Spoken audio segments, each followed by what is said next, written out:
On était aux aciéries de Saint-François, là, aux forges et aciéries de Saint-François. Et voilà, ils ont fermé parce que c'était pas qu'il n'y avait pas de boulot, disons que c'était à cause d'un patron qui avait une grosse boîte et qui commandait la petite boîte qu'on avait. Il a fait fermer la boîte parce que ça ne rapportait pas à ça. Alors moi, je trouve que ça, c'est injuste. Et nous, Qui mettent 50 ouvriers, 150 ouvriers c'était une à la boîte porte. qui était- Non, Quel est pour vous le sens de votre participation à la marche sur Paris?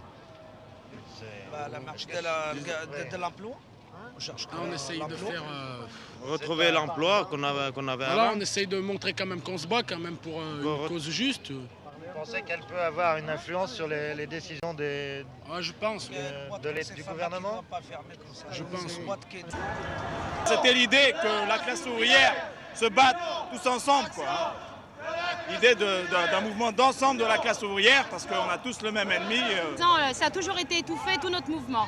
On a eu des reportages de la télé qui n'ont pas passé.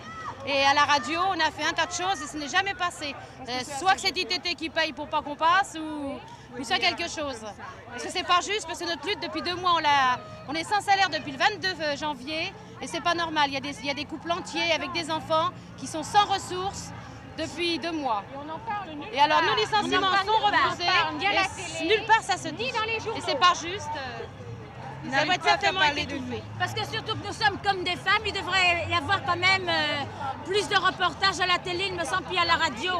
Pour parler de nous. Quand même. Voilà. On sait que c'est un gros trust ITT. Alors il est couvert par le gouvernement, et ça on en est certaine.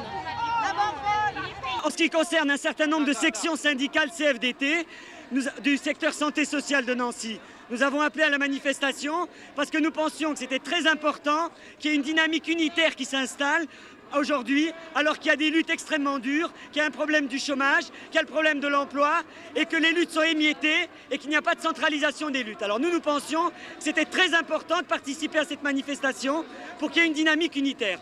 Alors ceci dit, nous ne sommes pas d'accord avec notre direction syndicale qui n'y appelle pas parce que nous pensons que ce n'est pas sérieux.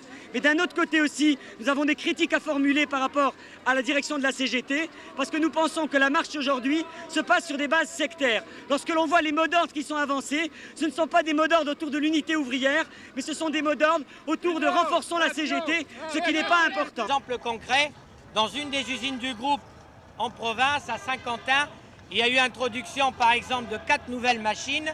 Ces 4 nouvelles machines automatiques, des machines transfert, ont abouti à la suppression de 13 emplois. Alors nous, on ne dit pas que c'est bien, c'est rentable, etc. Tout ça, on s'en fout. On ne lutte pas pour la rentabilité ou la modernisation du capitalisme. Par contre, on demande que, puisqu'il y a le progrès technique, d'autant plus, nous exigeons la réduction des horaires de travail. Les 35 heures, c'est possible. La restructuration, non, on n'est pas d'accord. On demande la réduction du temps de travail.